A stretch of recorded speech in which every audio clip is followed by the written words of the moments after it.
Conceive, believe, achieve. This is former UFC middleweight champion of the world, Michael Bisping. Paddy the Baddy here. You're listening to Combat Sports UK. And you're watching Combat Sports UK. Hello, my name's Ben Thomas and you're watching Combat Sports UK. Today, I'm joined by a very special guest. It's none other than the Don of the UFC. It's the one and only Caolan Loughran. First and foremost, the most important question of the day. How are you doing? How's life treating you at the moment? Phenomenally well. Life treating me. I'm not too bad today. I'm a bit sore and tired, but life's good, lad. How are you?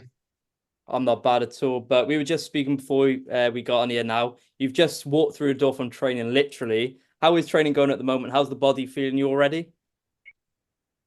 Well, the fight is 6 weeks that he passed. This is only a Monday. Fuck me, it's only a Monday. I feel like so. So 5 weeks of that. I'm kind of in the heart of it now. So yeah, just every morning, every night, I'm training, and every day, either between sessions or after sessions, I'm physically going to do some sort of recovery. So I'm just dialed in, lad, doing all my mental training, my visualization, all my physical training, all my recovery, just literally living the life, not doing anything else, lad, to be honest, just living a camp life. But this is my favorite. Like, see, if I remember, speaking of Volk, when he said he didn't have fight against Islam, he felt he would have lost. He said he meant that. I had no problems that way, but I do be a bit lost. This is the life I like to live. This is the structure, morning, night in the gym. Sore on you, but it's the life I like to live, lad, you know?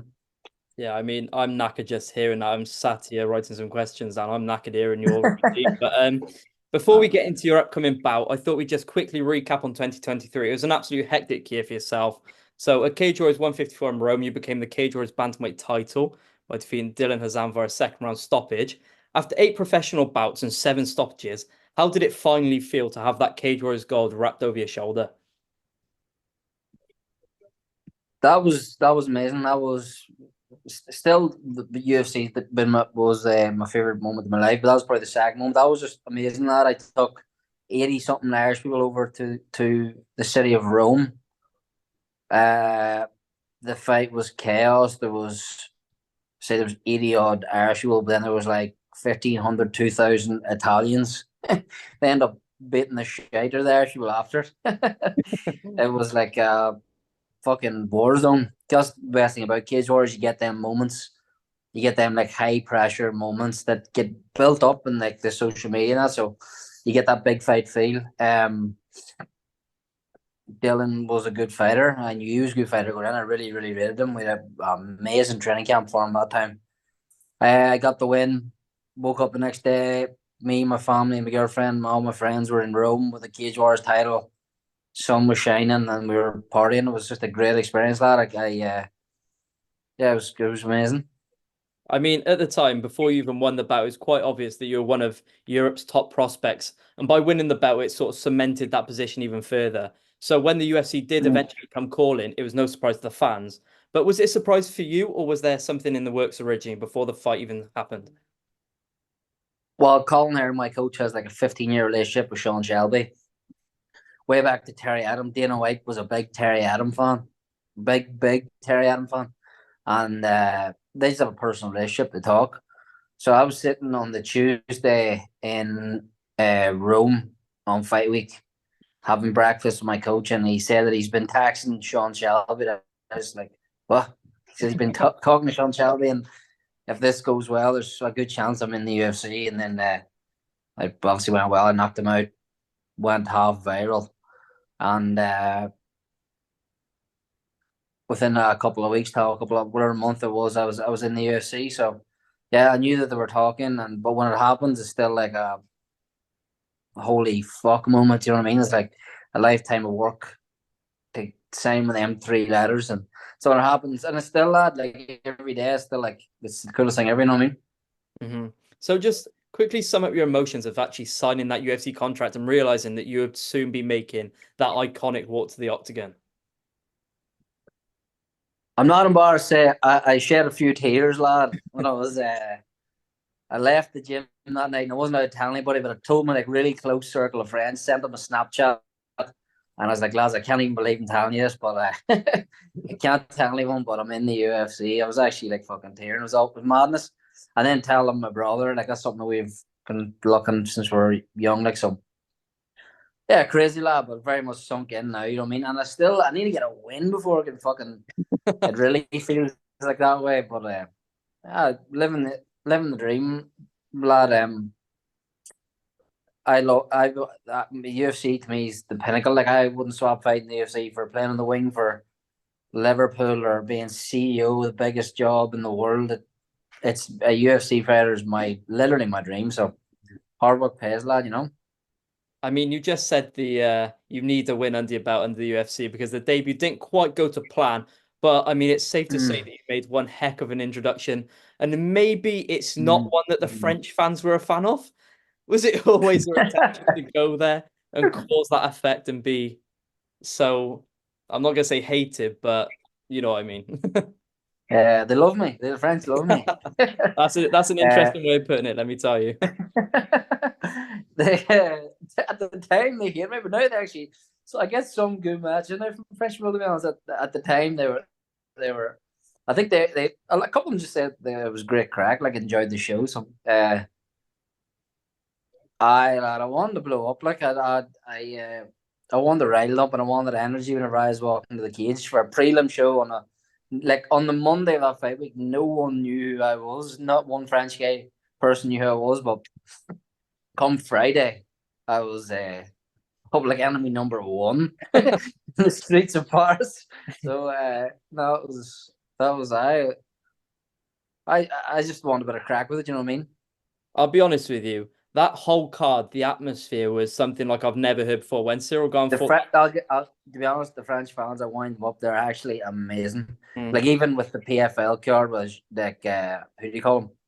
Cedric Doumbé. Like they're actually class.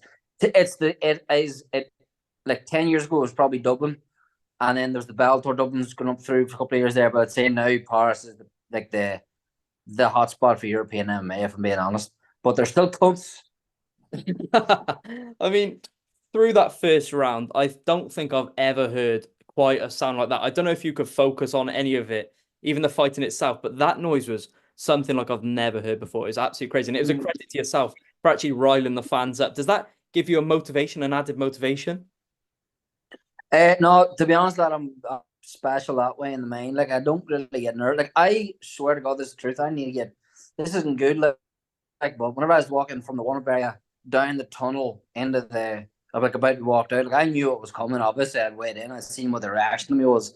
I started yawning. Like that's not good. Like that's fucking nuts. Like you shit. Like I knew I was about the place about to go nuts. I swear to God, that's true. I'm pretty good at performing, lad, and zoning that out.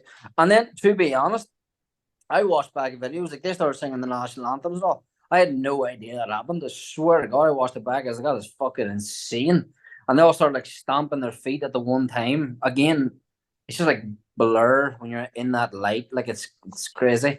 But no special memories, lad. But didn't you know? I mean, there's no point doing that and then not winning. Like I keep saying this, and I'm not here to be a fucking Mike Perry or Kevin Holland. I'm here to win in the UFC. You know what I mean? I'm not here to be a gimmick. Yeah, I mean, you just said it doesn't really go to plan. After you suffered your first professional loss, because that is your first professional loss, after some time away now, how do you actually review that loss looking back, watching it? Is there anything you think you maybe could have done differently? Anything in the preparation before the fight? Well, not the preparation was for a different opponent, not changed on the Wednesday morning. Like, so I can't really do much more for Taylor Lapilus' style. But honestly, I haven't watched back since 2 weeks after the fight. I can't. There's too much to work on that I can even talk to you about. But I myself, and between Instagram messages and meeting people back home over Christmas stuff, I'd say about 1,000 people between messages and in person have told me they thought I won the fight.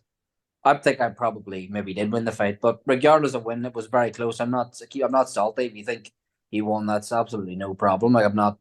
It was close. I don't. If he won, he won, no problem.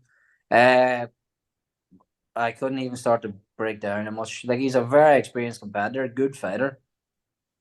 I feel like I've aged 10 years in the last 5 months. That's the truth. Like I couldn't. even outside the cage, I just feel like you take so much from the highs of a win are good, but they're no comparison to the lows of a loss. Like it's fucking, it's a mad old game fighting. Let me tell you. Mm. I could imagine. But for many athletes, I mean, having that first loss marked on their record is probably quite a tough obstacle to overcome. So now you've had that marked down on your record. How does it change your mindset? Are you more motivated moving forward? How does it change your mindset going into this next fight? I can't say I'm more motivated. I was motivated, but it definitely changes things. Like it puts a bit more spite in you. Like to lose 2 in a row, Jesus Christ, I wouldn't even fit to look myself in the mirror. It definitely changes things, but I'm a realist. I know this sport. I mean, I was a realist before I lost. I mean, if you watch my intro before I fought Shanks and Cage Wars, they asked to be undefeated. I was like, I don't buy in this at all. I know this sport. I lose every day in the gym. I've trained with world class elite pros. None of them are undefeated. Do you know what I mean? Mm. The guys I look up to, Dustin Poirier. He talks about the journey all the time. As coaches' blessings on the journey, like the lessons learned. Lost his whole way up. Volkanovski at the weekend there. Volkanovski's lost what, 2 of his last 3, right in saying? Mm-hmm. Do you know what I mean? Like he's world class coming up. I can't who the top mate in my division. Merab Dvalishvili lost his first 2 professional or UFC fights. Mm-hmm. Lost now he's on Champions League. We have one champion in the UFC. Leon lost his debut, won 2 fights, lost his 4th fight. So I mean, I don't look too far for inspiration. The UFC, the best fight the best, and that's why it's fucking unbelievable. That's why it's so good. That's why we love it. So I'm a realist, but I'm also a winner. So I'm not going to slip into that losing mentality. But wasn't my first loss to pro, and that's probably not going to be my last. If we're going to call a shovel, you know what I mean? I mean, the game of mixed martial arts is certainly a roller coaster. It's so up and down. But one final question before we move on to the next fight. Has your opinion actually changed on French mixed martial arts? No, for the most part, French. Laplas is very experienced. Benoit Saint-Denis is very good. Mm-hmm. And then what do you call that kid in KSW? Southpaw. He's got all the belts. Parnese or something. Yeah. He's the featherweight, lightweight, and tried for the welterweight title. He is fucking unbelievable. But for the most part, like, they're all shite. That's just the truth. There is a couple, like every country, that are good, like, but if you're in the regional show and they've got a French guy in to fight you, it's usually a case of I take the French guy down. But Lapla's very, very good takedown defense. See that against Bashrat and seeing that against good guys. Like, he is a good fighter. There's a couple that Benoit Saint-Denis, he's a bit of a fucking animal at 55. But now for the most part, they're fucking shite. I mean, you're not winning many more French fans here, but like I mentioned, you are finally back. March 30th, you collide with Angel Pacheco. In the lead up to this fight, you've spent a bit of time at FightReady MMA out in Arizona. FightReady MMA is the home of plenty of killers, most notably Henry Cejudo. How did you find your time training out there? Oh, just amazing, lad. Life is good. Just came up, had a nice week break at Christmas. I trained right up to Christmas. Came into Christmas very fit and good shape. And then I had a week off to clear your injuries, clear my mind, just to go out, see my friends, family, be home, meet kids from my area who are UFC fans. Just have a week off. And then I got on a flight straight to Phoenix, Arizona, go to Scottsdale for 3.5 weeks just to train with world-class fighters. Just a great experience, lad. I'm really happy done it, and I'll go again. Took so much from it technically, and most importantly, confidence-wise. You know what I mean? I know my level, and especially when you're on first loss, like, not that you quit yourself or anything, but you know what I mean? It's just good to go reaffirm yourself that you're not just at this level, but you can beat a lot of high-level guys. You know what I mean?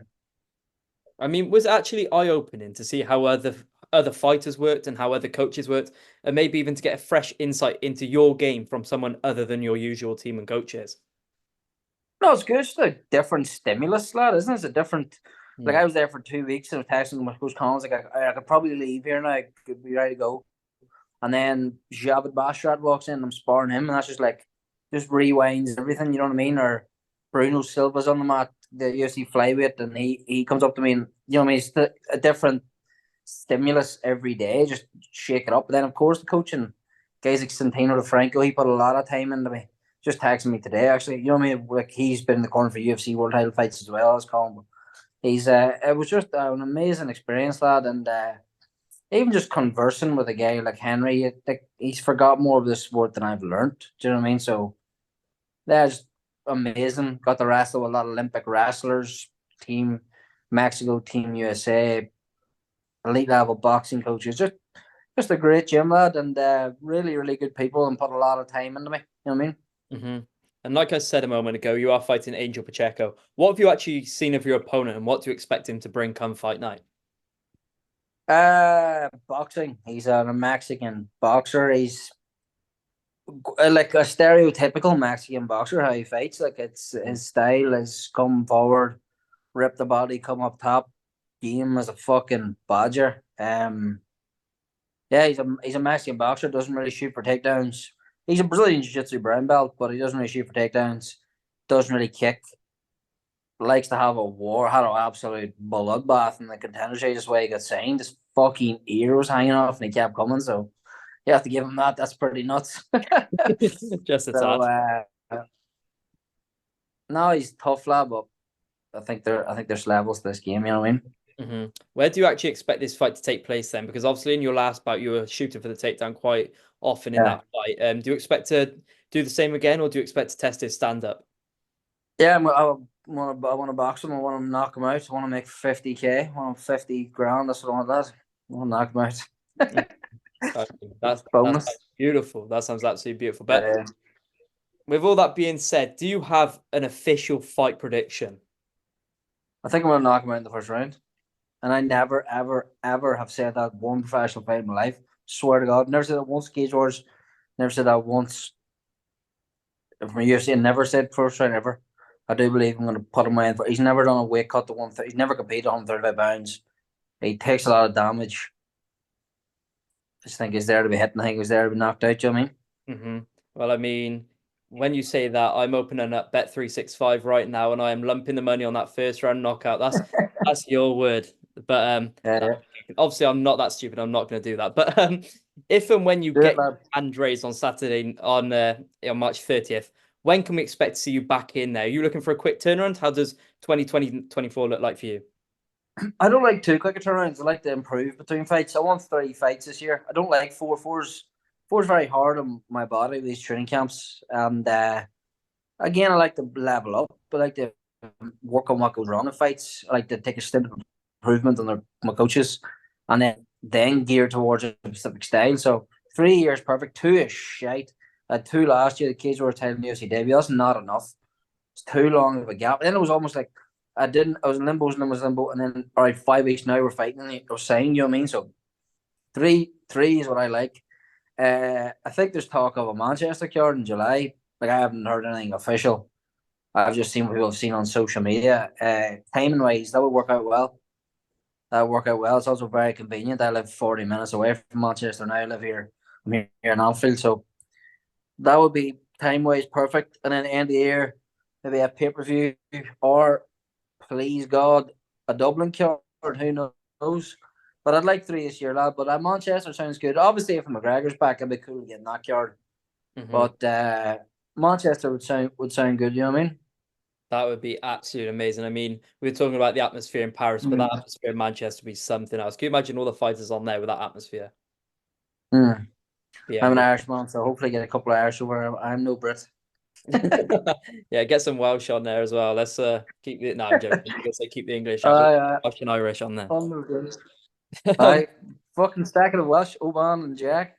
Yeah, having one hell of a time at the moment, the Welsh, aren't they? Fair play. Fucking sure. Sure. But do you actually have a name in mind for your next opponent? I mean, you are in one of the most stacked divisions on the UFC roster. Is there in mind anyone on your radar? Yeah, fucking sure. It's everyone, though. Absolutely everybody. This year, I think the realistic ones are Raul Rosas Jr. Why would I not fight him? We have the exact same record. He is fighting Ricky Tursos this weekend, and I wouldn't be surprised if he lost, to be honest. Cameron Simon fights the week before me. Again, he just lost, but he's been winning the UFC. He fights the week before me. Timing wise, if he can win, he fights that big cub Talbot. Not one really knows him, but if Cameron Simon wins, I'd fight him. And then Topuria's brother's just signed with the UFC. He's only a 5-1 professional. He already is, but he's got a big following in that region. Absolutely fight him. And even here, if they're going to the fucking Bernabeu and Topuria is main event, and I'll fight his brother there, no problem. 80,000 people booing me in the way out, no bother. But that's 3 names I'm going to put on the. Actually, it hasn't even been officially announced that Topuria's brother's been signed, but Ilya announced it the other day. So Raul Rosas, Cameron Simon, and Topuria are getting put on. Alexandra Topuria are getting put on notice after this win, 100 million%. I mean, out of pure interest, how do you actually see that Raul Rosas Jr. Ricky Turcios fight going? Do you see Turcios maybe having too much stamina and going all the distance with him? Raul Rosas is probably physically fit. Do you know what I mean? I imagine he's a physically fit kid, but he's so stupid. He fights like Khamzat Chimaev. Khamzat Chimaev is an absolute animal, but you can't sprint. A sprint is a short period of time. If you go out and you go 100%, it doesn't matter what you are. Your 100% is going to fade. Doesn't matter how physically fit you are. Your 100% is not going to last 15 minutes. So if you get through that onslaught, they're fucked. Same whenever Khamzat dips, it's clear to see. Whenever he fought Usman, I honestly thought Usman was going to win that fight. I swear to God, I was very impressed how he went the first round. But I thought Usman was a bad matchup for him. But Raul Rosas, you thought like from when he fought Christian Rodriguez, who I knew was going to beat him and Cameron Simon. By the way, that kid is good. He's had to move up in weight class, but he is good. That lad, I knew he was good. He come out and he gassed. He fought well early because he is good, but he sprints, hit the wall, and you thought maybe he learned a lesson from that Rodriguez fight. But he didn't. He fought that Terence Mitchell dungbag who went 0-2. He's out of the UFC. But again, he came out and he sprinted. He was fought the exact same way. He's like so fidgety and jumpy. I just think there's no chance he's taking me down. He's seen me take down defense against Dylan Mazan. He's a way better wrestler than him. Dylan Mazan competed internationally. I wrestle every day with high level guys. So there's no way he's holding me down. All you do is not give him your back and he's an easy fight. I think I'm way too strong for a 19-year-old kid. Like 19-year-old bantamweight. I'd break him in half. I mean, Caolan, it's been an absolute pleasure chatting to you tonight. Before we get you out of here, do you have anyone you'd like to give a shout out to tonight, or maybe even a message for your future opponent? Shout out all my sponsors. You'll find them on my Instagram underneath the Atlantic City highlights and the thing. So Ben Bourbon, all the lads over there, all my sponsors from Cork, like everyone. And let's go, Pacheco. You want to come forward, meet in the pocket? I'll meet you bang in the middle of the octagon, big man. Well, I can't wait for the fight. But honestly, Caolan, thank you so much for taking the time out of your busy schedule to chat with me tonight. And we wish you the very best of luck for fight night. Thank you very much for any time. Lovely. Ladies and gentlemen, all the socials will be on the screen, so make sure to give the Don a follow. Until next time, thank you very much for watching and goodbye.